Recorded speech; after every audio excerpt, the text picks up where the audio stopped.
Okay, first and foremost, I'd like to give all praises, honor, and glory to Yahweh, Bahasham, Yahweh Shai, Bahasham, Rahakodash, and double honors to the apostles and elders of Great Millstone. And today, I'm going to be covering Revelation chapter 17, right? Mainly dealing with America being that great whore. And so we jump right into it. Since the doom of Babylon, right, which we know spiritually Babylon is speaking of America. Verse 1, and there came one of the seven angels which had the seven vials and talked with me, right? The angel speaking to John the Revelator, right? Because he's the one seeing all of these visions, right? Which is prophecy. Saying unto me, come hither, I will shew unto thee the judgment of the great whore, being America, that sitteth upon many waters. Right now, these waters are going basically into the people and the nations that America rules over. Right, it explains that here in verse 15. This is Revelation chapter 17, verse 15. And he saith unto me, the waters which thou sawest, where the whore sitteth, are peoples and multitudes and nations and tongues. Right now, this is kind of twofold, because you have America being that number one city in the world, right, which, as it reads in the last verse, reigneth over the kings of the earth. But also what? Here in America is known as the melting pot, right? Meaning it's a conglomeration of all types of people throughout the world, right? Of peoples and multitudes and nations and tongues.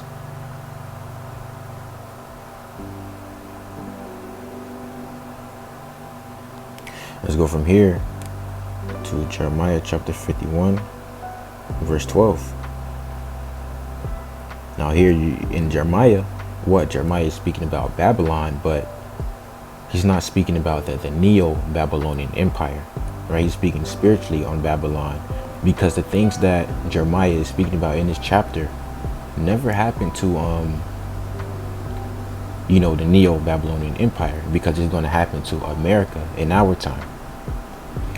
So it's Jeremiah chapter 51, verse 12. Set up the standard upon the walls of Babylon, make the watch strong, and set up the watchmen, prepare the ambushes, for the Lord Yahweh hath both devised and done that which he spake against the inhabitants of Babylon.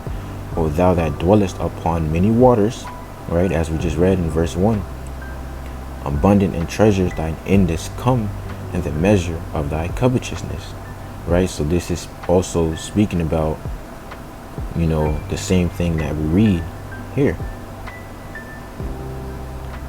America, right? The whore that sitteth upon many waters. Verse 2, with whom the kings of the earth have committed fornication, and the inhabitants of the earth have been made drunk with the wine of her fornication, right? And America being that top, nation in the world, the rest of the world has been made drunk with the wine of her fornication, going into her ideologies, right? Her ways of life. Right, the LGBTQ, the way a government is ran, right, the way a government is set up, right, how ultimately all the abominations, around the world, all the abominations within America is like that is like a plague, right? They corrupt everything that they deal with, and in this case, it's the kings of the earth have committed fornication, right? Because remember, this is a whore. And the inhabitants of the earth have been made drunk with the wine of her fornication, right? So the inhabitants of the earth, the whole world, has been corrupted, by America mainly. Now again, let's jump from here to Jeremiah chapter 51, right? Because there's parallels between these chapters, because they're speaking about the same thing, the same place. Jeremiah chapter 51, verse 7. Babylon, right, America, hath been a golden cup in the Lord's hand, that made all the earth drunken. The nations have drunken of her wine, therefore the nations are mad. Right? Now remember, drinking of her wine, going into her ideologies, her ways of life. Let's get this in the NOT. It reads, Babylon has been a gold cup in the Lord's hand, a cup that made the whole earth drunk. The nations drank Babylon's wine, and it drove them all mad. I'm looking to this word mad.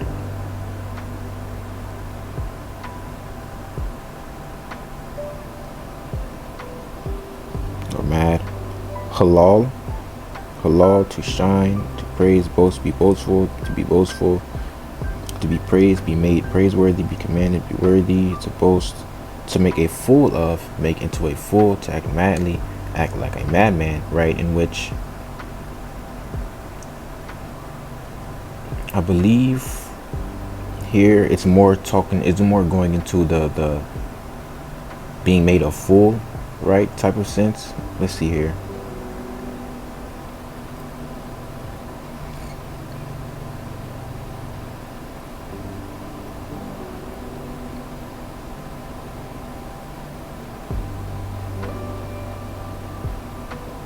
Here, to be mad, to be foolish, Jeremiah chapter 25, verse 16, 51, and 7. Right, because what America does, right, Babylon, which means confusion, it's all foolish, it's all vain. Why? Because they're going against, they're basically doing the opposite of what the Heavenly Father wants, right? The opposite of what righteousness is. So if these other nations are taken after America, then they're foolish as well. They're confused as well, right? But continuing, Babylon is suddenly fallen and destroyed. How for her? Take balm for her pain. If so, she may be healed, right? And so here, the Lord is mocking them, right? Babylon is fallen. Maybe we should cry for her. Maybe she can be healed. Verse 9, we would have healed Babylon, but she is not healed. Forsake her and let us go, everyone into his own country, for her judgment reacheth unto heaven and is lifted up even to the skies. Now this right here is another point that lets us know that this is not speaking about the Neo-Babylonian Empire, right? For her judgment reacheth unto heaven and is lifted up even to the skies, because that's going to be a literal thing. Because the main judgment for America is when the Lord has these other nations launch their missiles on America, as well as the lasers from the chariots of Yahweh Shai and the angels. They're going to melt this place down, right? Which is ironic. America being known as the melting pot is quite literally going to be a melting pot. But, there's going to be a pillar of smoke that literally goes into the air for a long period of time, right? So it's quite literally her judgment is lifted even to the skies. That's actually going to be a literal thing. Now let's jump down here to the 33rd verse. It's Jeremiah chapter 51, verse 33. It reads, For thus saith the Lord, Yahweh Bashim Shai of hosts, the God of Israel, the daughter of Babylon is like a threshing floor. It is time to thresh her, yet a little while, and the time of her harvest shall come. Right? So, again, speaking about America, it refers to her as the daughter of Babylon, right? In which here is the link to America and Esau Edom, right? Through that name, the daughter of Babylon. And we go to Psalms chapter 137, verse 7. It reads, it's Psalm chapter 137, verse 7. Remember, O Lord, the children of Edom in the day of Jerusalem, who said, raise it, even to the foundation thereof, right? Because Edom in the day of Jerusalem, meaning when the Babylonian Empire, the Neo-Babylonian Empire came up against us, right? The southern kingdom. You had Esau there that aided in our destruction, right? And they're even praising our destruction, saying raise it, which means to basically destroy something or to bring it down to the foundation, as it reads, right? But O daughter of Babylon, right, which is the same name given to America, who are to be destroyed, happy shall he be that rewardeth thee as thou hast served us. Happy shall he be that taketh and dashes thy little ones against the stones, right? So because of, and not just because of that, but Esau aiding the Babylonians in our destruction, the Lord's going to recompense them for that, right? And getting more on that, let's go to Obadiah chapter 1, start here at verse 9. This is Obadiah chapter 1, verse 9. And thy mighty men, O Teman, shall be dismayed to the end that everyone of the mount of Esau may be cut off by slaughter. For thy violence against thy brother Jacob shall cover thee, and thou shalt be cut off forever. Right? So that's It lets us know how after the daytime of slavery is up, right, in the kingdom, Esau, Edom, as a nation will be no more, right? They're going to be cut off forever. The Lord is not a man that he should lie, right? Verse 11, in the day that thou stoodest on the other side, in the day that the strangers carried away captive his forces, and foreigners entered into his gates and cast lots upon Jerusalem, even thou wast as one of them. Right? So again, speaking about when the Babylonians came up in there, man, and straight destroyed our shit and took us captive. Esau, even thou wast as one of them, because they ate it, man. But thou shouldest not have looked on the day of thy brother in the day that he became a stranger, neither shouldest thou have rejoiced over the children of Judah in the day of their destruction. Right? Raise it, raise it. Neither shouldest thou have spoken proudly in the day of distress. Thou shouldest not have entered into the gate of my people in the day of their calamity. Yeah, thou shouldest not have looked on their affliction in the day of their calamity, nor have laid hands on their substance in the day of their calamity. Neither shouldest thou have stood in the crossway to cut off those of his that did escape. Right? So you had, some of the Jews who were able to escape, but then you got, Esau. Oh, where y'all going? Right? Round us up, deliver them to them, or, knowing Esau, they probably just slain them right then and there. Either way, they were aiding the Babylonians. Right? So neither shouldest thou have stood in the crossway to cut off those of his that did escape. Neither shouldest thou have delivered up those of his that did remain in the day of distress. So there you go. And even further, right? It's the book of 1 Ezra, chapter 4, start here at verse 43. This 1 Ezra, chapter 4, verse 43. Then said he unto the king, remember thy vow, which thou hast vowed to build Jerusalem in the day when thou camest to thy kingdom, and to send away all the vessels that were taken away out of Jerusalem, which Cyrus set apart when he vowed to destroy Babylon, and to send them again thither. Thou also hast vowed to build up the temple which the Edomites burned when Judea was made desolate by the Chaldees, man, the Babylonians. So they was there, and they were helping, and they will be, righteously, justly repaid for that. I'm going back to Revelation. We're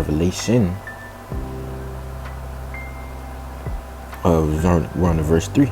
It's Revelation chapter 17, verse 3. So he carried me away in the spirit into the wilderness, and I saw a woman sit upon a scarlet colored beast, full of names of blasphemy, having 7 heads and 10 horns.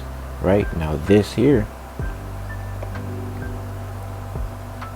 is a direct parallel to what he's seen in Revelation chapter 12, verse 3. And there appeared another wonder in heaven, and behold, a great red dragon, right? Scarlet covered beast, scarlet going into the color red, right? In which the red, the beast being red represents Esau, right? Because the in the Hebrew, the name Esau, Adawam, means red.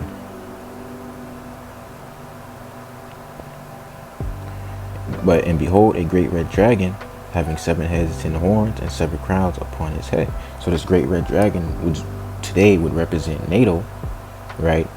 Having 7 heads, the 7 empires. You had the Greeks, the Romans, the Spanish, Germania Major, right? Germania Minor, the French, and Great Britain, right? That's 7. And the 10 horns, which today would be the EU. But in the beginning, right, you had like 10 or 12, all right, Salakia for the interruption, but right, you had like 10 or 12, right, kingdoms or families that would become known as the EEC, right, which later, basically was later evolved into the EU today, as more nations start to align and join in. And 7 crowns upon his heads, right, representing the rulership. And his tail drew the 3rd part of the stars, right, the 3rd part of the stars going into the southern kingdom, Judah, Benjamin, and Levi, the 3 tribes, and did cast them to the earth, right? Because why? The scriptures speak about how they made war.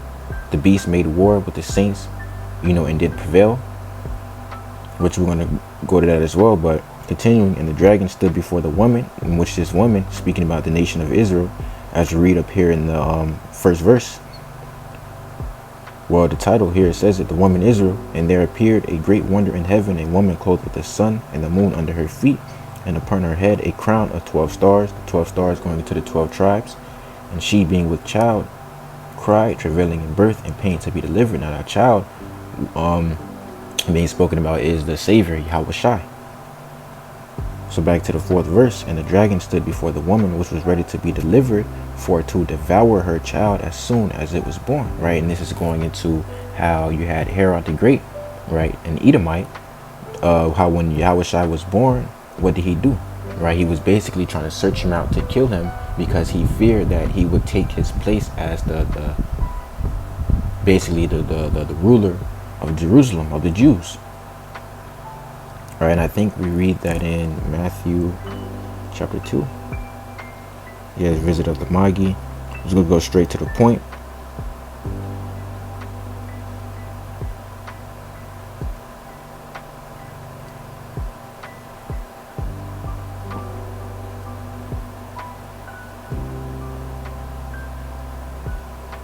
We start here at verse 13. It's Matthew chapter 2, verse 13. And when they were departed, behold, the angel of the Lord appeared to Joseph in a dream, saying, Arise, and take the young child and his mother, and flee into Egypt, and be thou there until I bring thee word, for Herod will seek the young child to destroy him. Right? So,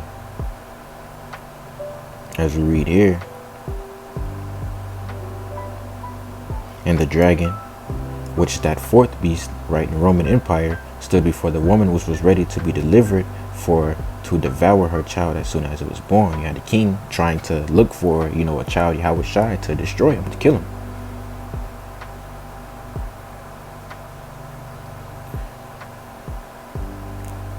But going back to Revelation 17:3, right? So he carried me away into the spirit, into the wilderness, and I saw a woman sit upon a scarlet-colored beast, NATO, full of names of blasphemy, having 7 heads.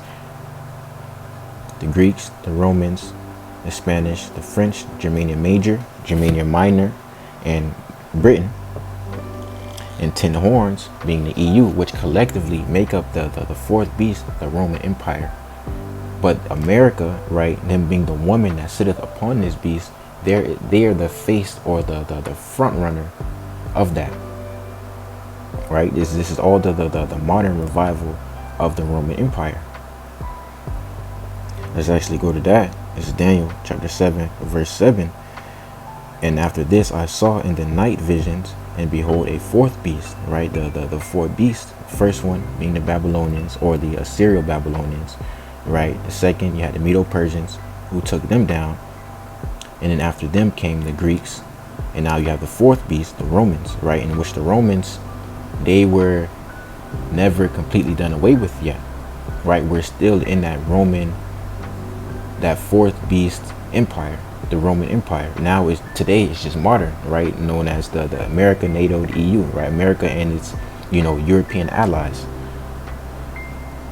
So after this I saw in the night visions, and behold, a 4th beast, dreadful and terrible and strong exceedingly, and it had great iron teeth. It devoured and brake in pieces, right? 4th beast, Roman Empire, and devour and break in pieces, and stamp the residue with the feet of it, right? Because the Roman Empire, they were a real force to be reckoned with, right? But that's all because of prophecy. The Lord had it to where their military might was like, it was unmatched. Now I say unmatched, but really when you go into history, Jake actually almost threw down the Roman Empire, right? But because of prophecy, that didn't happen, right? Going into Hannibal Barca, right? Which you should look up, history on him. But that was a Jake who almost ousted the Roman Empire, but right, because of prophecy, that wouldn't happen. It was meant for us to be taken down, as we're going to read.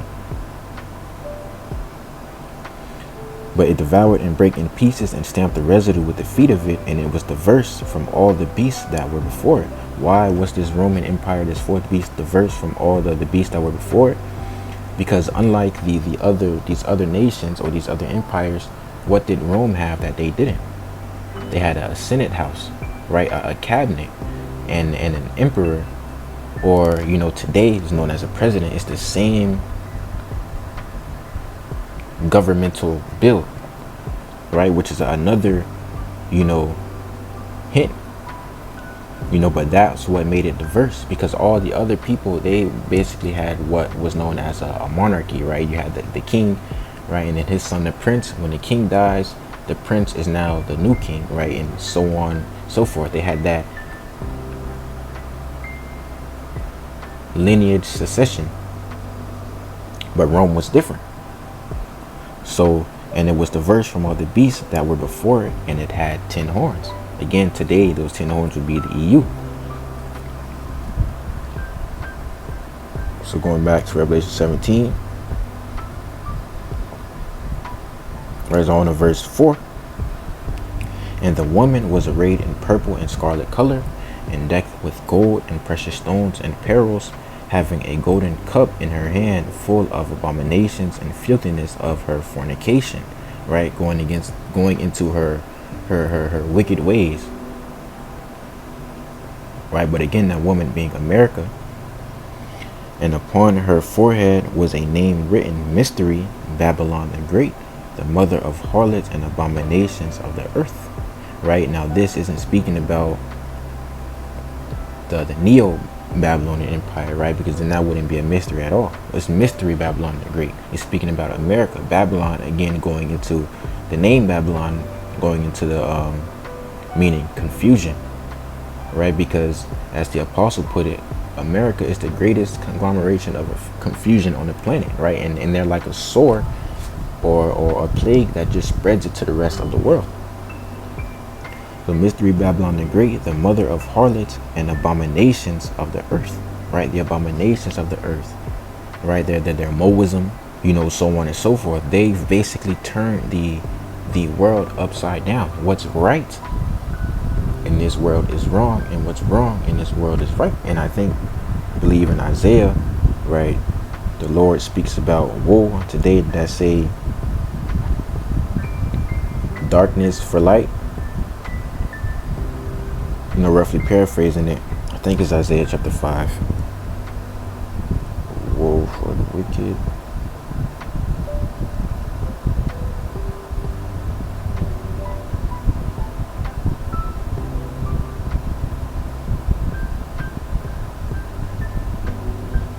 It's Isaiah chapter 5, verse 20. Woe unto them that call evil good, and good evil, that put darkness for light and light for darkness, that put bitter for sweet and sweet for bitter, right? And that's ultimately what America has done throughout the entire world. It's and specifically dealing with America, literally everything that's right, bro, is wrong according to this world, according to their standards.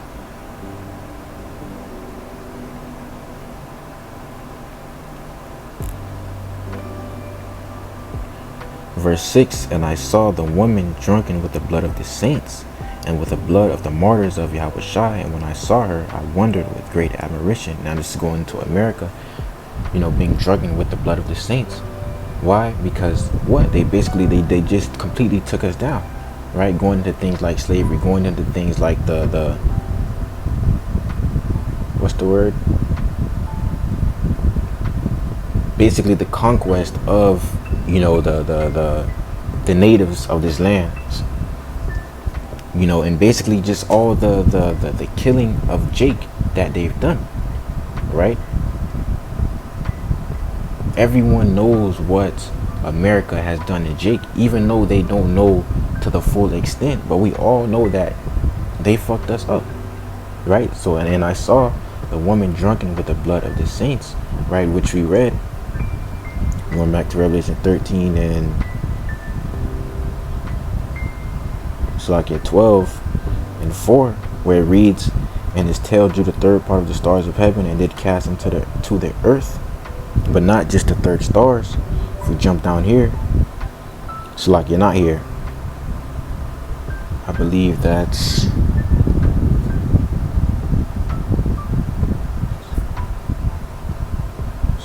7:21. Right here, Daniel chapter 7, verse 21.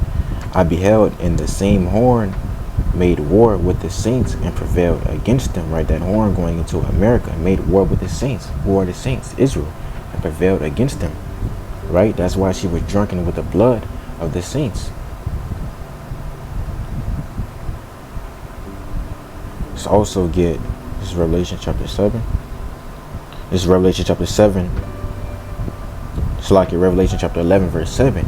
And when they shall have finished their testimony, the beast that ascendeth out of the bottomless pit shall make war against them and shall overcome them and kill them. Again, that going into America, man. So that's why when we go back to here, verse 16, and I saw the woman drunken with the blood of the saints.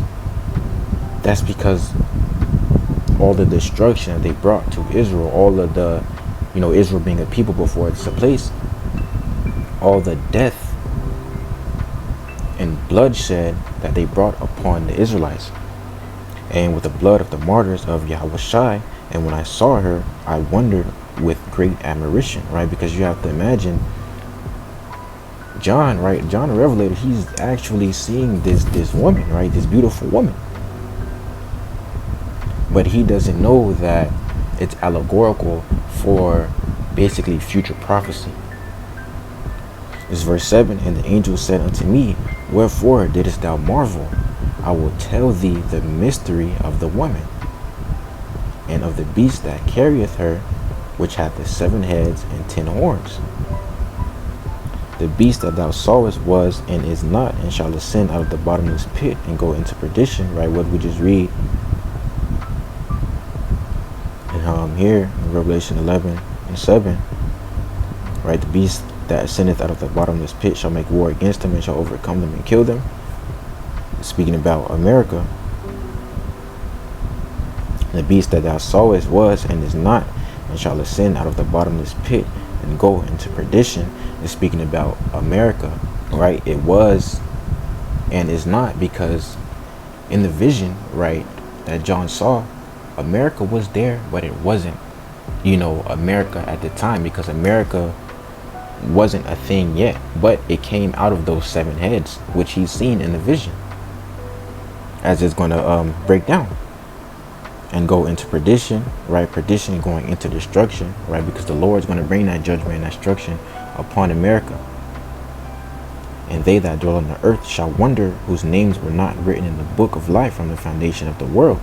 Right, so ultimately everyone who's not a part of the world's elect, they're going to wonder after this beast, wonder after America, wonder after its ways, so on and so forth, and ultimately take part in her judgment.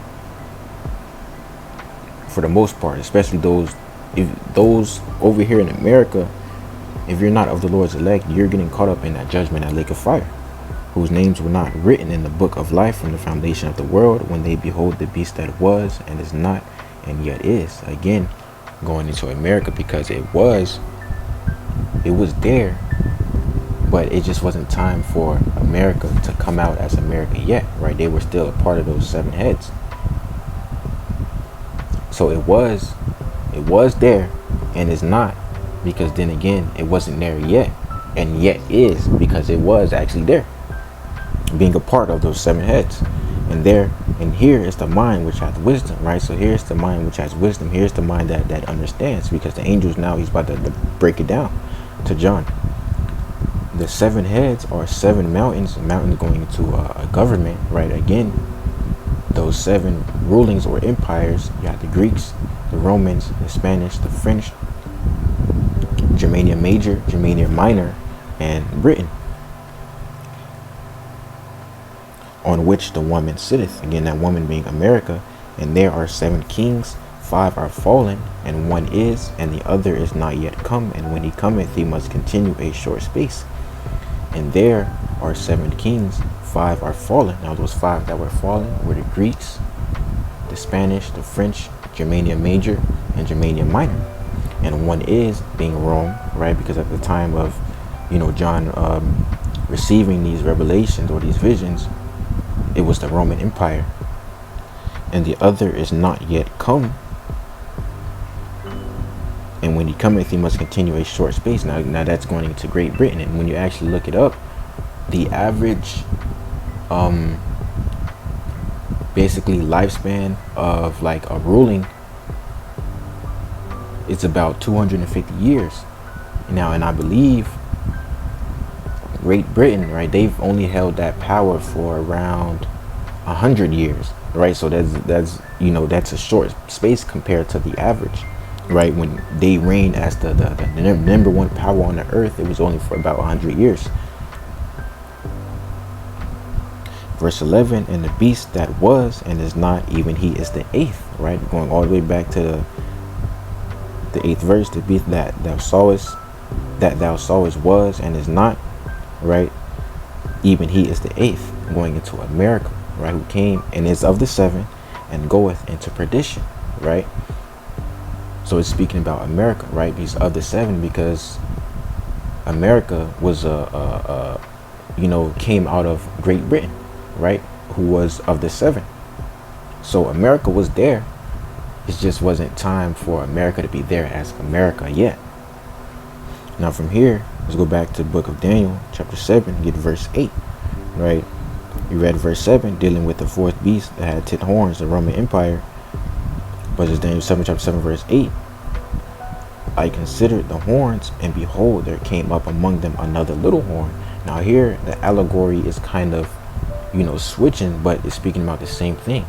In Revelation 17, America is referred to as another head, but here it didn't mention any heads, right? It was only spoke about 7 horns. So maybe the Lord only revealed more to John, or he just revealed it a little differently, but ultimately it's speaking about the same thing. But I have considered the horns, and behold, there came up among them another little horn, that being America, before whom there were 3 of the first horns plucked up by the roots, right? And those 3 horns were the Spanish, the French, and Britain, right? Going into the 3 wars, you had the Spanish-American War, the French-American War, also known as the French and Indian War, and the War on Independence. And behold, in his horn were like the eyes of man, and a mouth speaking great things, right? Great blasphemies, which it says the horn were like the eyes of man, basically going into their carnal wisdom, right? Which scriptures speak about is, foolishness with the Most High, right? I think that's foolishness with,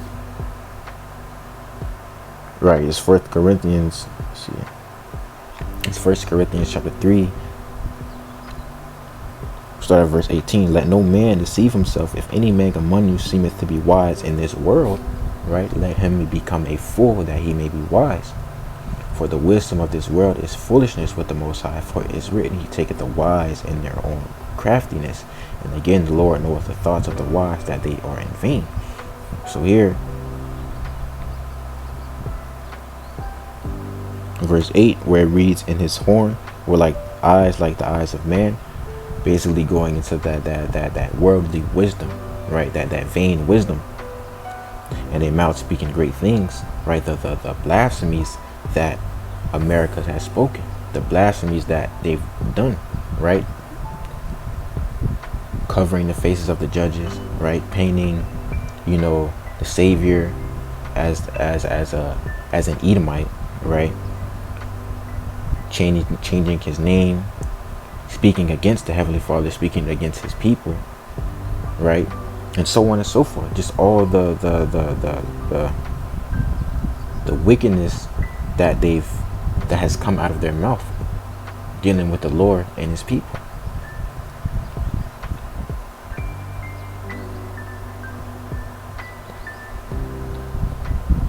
Versus Revelation chapter 17 verse 11, and the beast that was and is not, even he is the 8th and is of the 7th and goeth into perdition. Both of those verses speaking about America, right? The 8th, or the 8th head, or the little horn. Verse 12, and the 10 horns, again EU, which thou sawest, are 10 kings, which have received no kingdom as yet, but receive power as kings 1 hour with the beast, right? And that 1 hour, because a day to the Lord is 1,000 years. So 1 hour is roughly, right, estimated to be 42 years. And I believe, dealing with the EEC, right, they were created in 1957 by the Treaty of Rome, right? Treaty of Rome. Another hint, right? This is the Roman Empire modernized in the revival, but it was created in 1957, but it wasn't established, right? It didn't actually start until 1958, right? So if you add those 42 years, you got the year 2000, right? And as the apostles put it, basically they're living on borrowed time, but ultimately their kingdom has been on a decline, right? It's been coming to its end, and now we're just even much closer. Verse 13, these have one mind, right?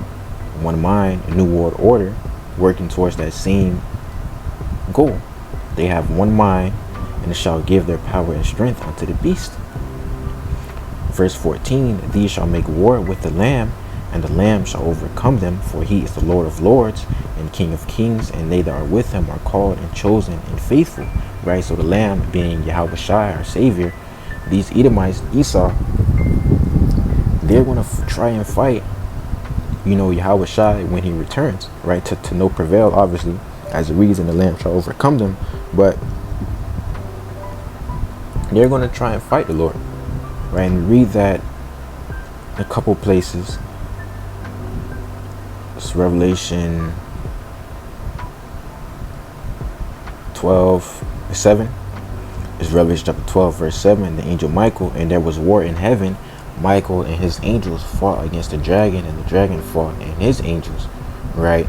Now, you have people who will read this and think, oh, you literally have how basically the devil and the angels basically having a war in heaven, but like the literal devil, the spiritual demon, but it's not what it's speaking about. You're gonna, again, as I read, the Lamb, Yahweh Shai, when he returns, he's returning with his army, right? The angels. And Esau is going to try and fight against him, right? To do prevail. So, and there was war in heaven.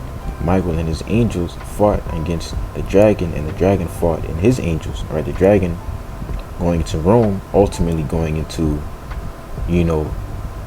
Esau, America and his allies, which are the revival of Rome, right? And their angels would be who? These jets, right? These jet fighters, and so on and so forth. Verse 8, and prevailed not, neither was their place found any more in heaven. And the great dragon was cast out, that old serpent called the devil and Satan, which deceiveth the whole world. He was cast out into the earth, and his angels were cast out with him, right? Because the Lord, all of them are going to be gone, right? As we're reading, we also have an account of this in 2nd Ezra chapter 13.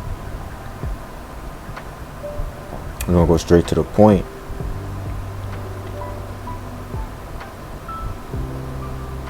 We'll start here at verse 5, 2nd Ezra chapter 13, verse 5. And after this I beheld, and lo, there was gathered together a multitude of men, right?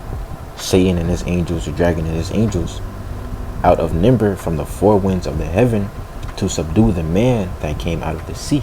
The man that came out of the sea was Yahweh Shai, and the sea referring to the skies. But I beheld, and lo, he had graved himself a great mountain, and flew up upon it, going into the chariot of the Lord. But I would have seen the region or place whereout the hill was graven, and I could not, right? Because what Ezra is basically saying, right, he's trying to see where this mountain, or the thing that Yahweh Shai is flying upon, where are the edges, right? Where did it start? Right? Where's the ending of it? And he couldn't, going into the size and scale of Yahweh Shai's chariot. And after this I beheld, and lo, all they which were gathered together to subdue him were sore afraid, and yet durst fight. And lo, as he saw the violence of the multitude that came, he neither lifted up his hand, nor held a sword, nor any instrument of war. But only I saw that he sent out of his mouth, as there had been a blast of fire, and out of his lips a flaming breath, and out of his tongue he cast out sparks and tempests, right? Not meaning that the Lord started fire breathing, but basically, at his words, the fire came upon him. At his words, the fire came out. So you can imagine he probably, spoke something and, gave the okay, and they started letting it rip. But verse 11, and they were all mixed together, the blast of fire, the flaming breath, and the great tempest, and fell with violence upon the multitude which were prepared to fight, and burnt them up, every one, so that upon a sudden of an innumerable multitude nothing was to be perceived, but only dust and smell of smoke. When I saw this, I was afraid. Right? So it's speaking about the same account. Right? And there was war in heaven. Michael and his angels fought against the dragon, and the dragon fought and his angels. Right, ultimately going against the battle between the Lord and the angels and Esau.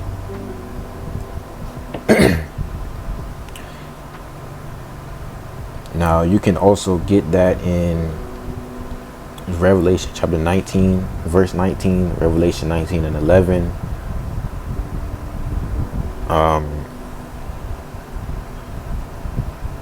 Revelation 16 and 14. Right, I think that's it. Well, that's all that I know right now. Basically speaking on, Esau fighting against the Lord. So verse 15, and he said unto me, the waters which thou sawest, where the whore sitteth, are peoples and multitudes and nations and tongues. Right, going all the way back to the first verse. Verse 16, and the 10 horns which thou sawest upon the beast, these shall hate the whore, and shall make her desolate and naked, and shall eat her flesh and burn her with fire. Now it says, and the 10 horns which thou sawest upon the beast, these shall hate the whore. Right?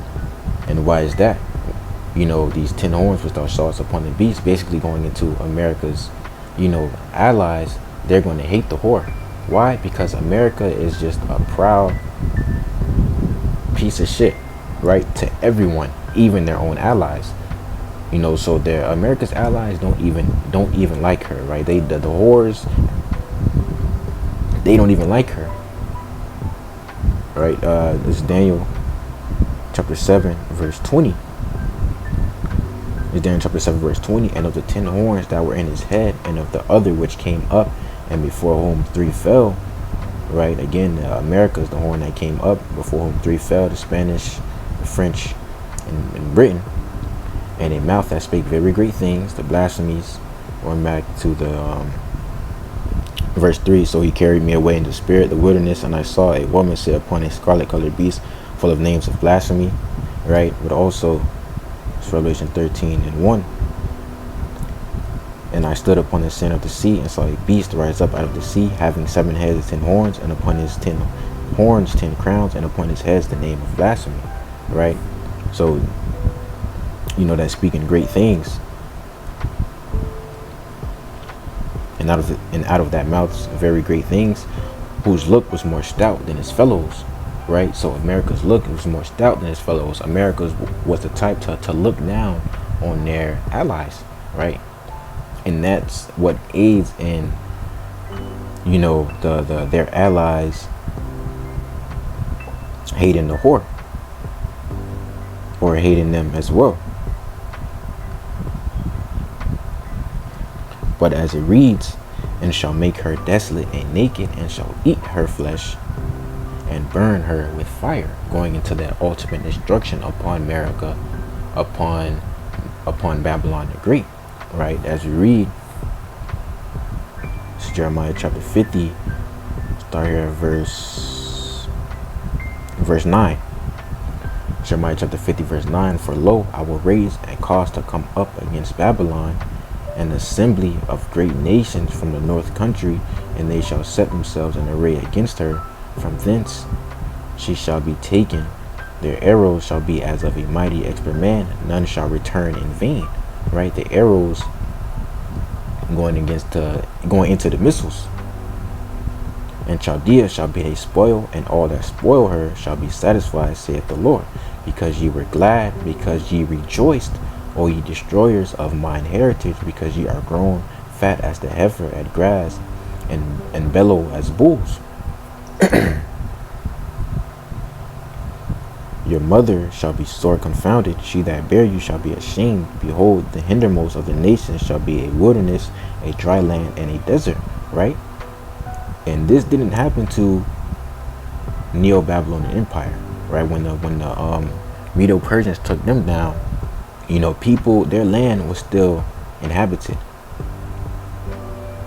Because of the wrath of the Lord, it shall not be inhabited, but it shall be wholly desolate. Everyone that goeth by Babylon shall be astonished and hiss at all her plagues. So again, that lets us know this is not speaking about the Neo-Babylonian Empire. It's speaking about the modern Babylonian Empire, right? The modern Assyrian Empire, modern Egypt, modern Sodom, right? America. Put yourselves in array against Babylon round about, all ye that bend the bow, shoot at her, spare no arrows, for she hath sinned against the Lord Yahweh. Right, so that's the destruction coming upon this place. They're all going to launch their missiles on there and burn it to the ground, in which America's allies, as we read in Revelation chapter 17 verse 16, they're going to help, right? They're also going to be sending presents over here to America. Let's jump down here to verse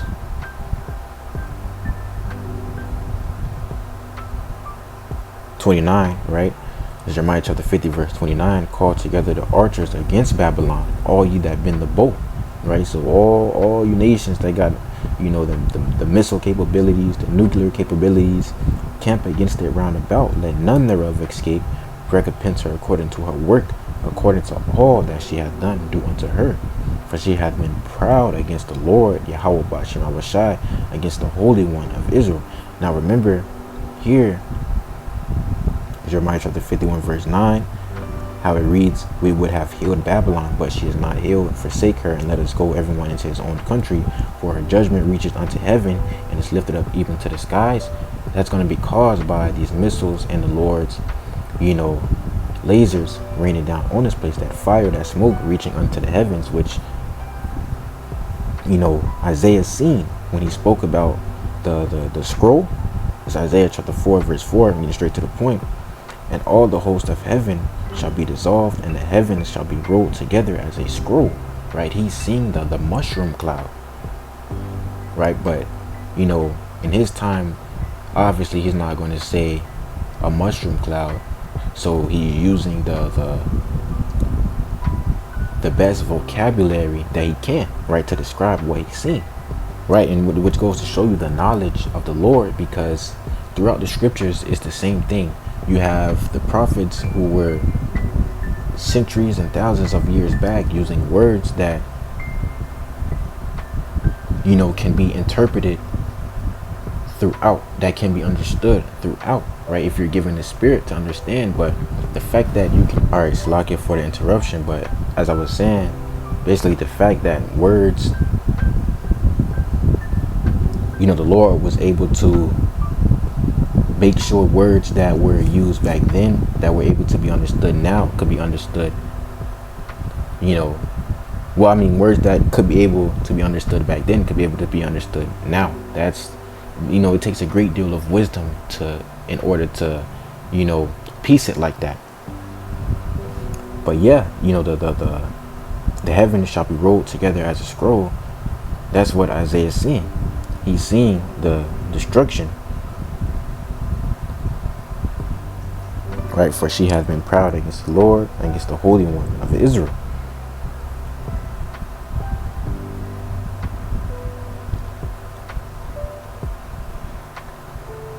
These shall hate the whore, and shall make her desolate and naked, and shall eat her flesh, and burn her with fire.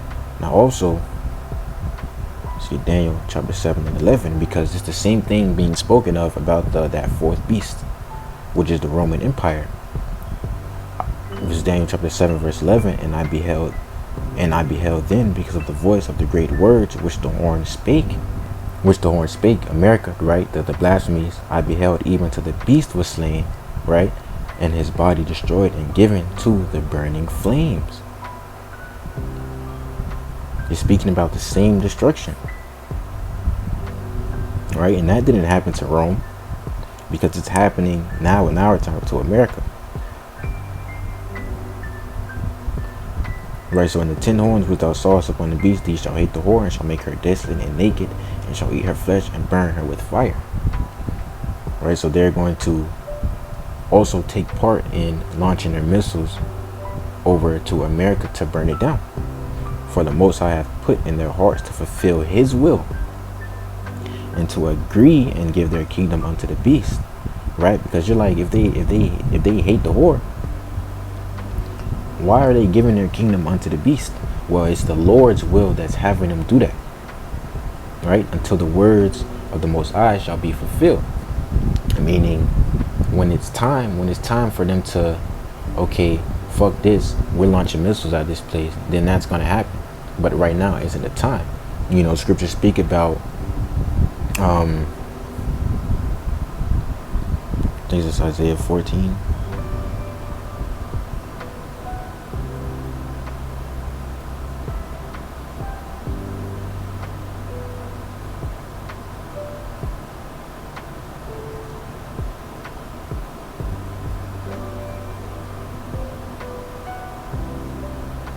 It's Isaiah chapter 14 verse 26. This is the purpose that is purposed upon the whole earth, and this is the hand that is stretched out upon all the nations. For the Lord of hosts has purposed, and who shall disannul it? And his hand is stretched out, and who shall turn it back? Right? So once the Lord sets something in motion, ain't no stopping it. Right? And whatever he wills will prosper. It also reads in Isaiah 55:11, so shall my word be that goeth forth out of my mouth.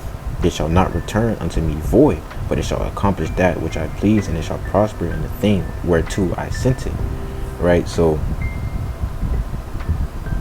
here, for the Most High hath put in his hearts to fulfill his will.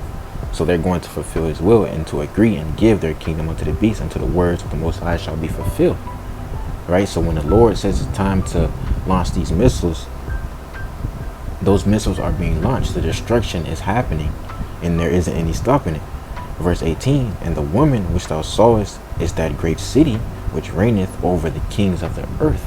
Right? Now, we know that this great city being America, right? A city is a place where you have citizens, right? You have American citizens. America is just one large city, right? But this place is America. And if you're being sincere with yourself, then you would say it is America, man, which reigneth over the kings of the earth. America is in that #1 spot in the world right now. And if America is in that #1 spot with the world, in the world right now, that reigneth over the kings of the earth, that lets you know what else. It links them back to Esau again, right? Because what was the blessing that Isaac had given to Esau? The fatness of the earth. Let's go grab that. It's Genesis 27:35. And he said, thy brother subtly. Start here at verse 38. Genesis chapter 27 verse 38. And Esau said unto his father, hast thou but one blessing, my father?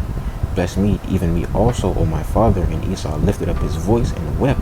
And Isaac his father answered and said unto him, behold, thy dwelling shall be the fatness of the earth, and of the dew of heaven from above. Right? So Esau's blessing was to have that fatness of the earth, right? In America being the great city that reigneth over the kings of the earth, they're going to have that fatness of the earth. Why? Because they are Esau Edom, the so-called white man. Let's also grab 2nd Ezra chapter 6, right? Because if America is the place that reigneth over the kings of the earth, what did the Lord also say? That Esau would be in power at the end of this world.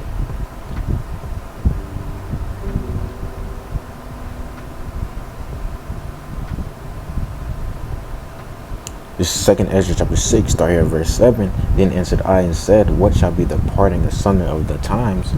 Or when shall be the end of the first and the beginning of it that followeth? And he said unto me, from Abraham unto Isaac, when Jacob and Esau were born of him, Jacob's hand held first the heel of Esau.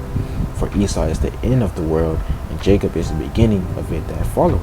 Right? So, both of those again, linking America, that great city, Babylon the Great, the whore that sitteth upon many waters, to Esau Edom. Right? So, that's Revelation chapter 17.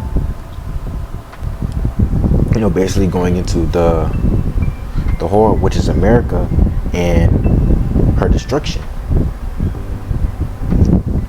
So with that being said, once more, I'd like to give all praises, honor, and glory to Yahweh, Ba'asham, Yahweh Shai, Ba'asham, Recha HaKodash, and double honors to the apostles and elders of Great Millstone. Shalom to the hopeful elect. And Lord willing, this video was edifying and informative in some way, shape, or form.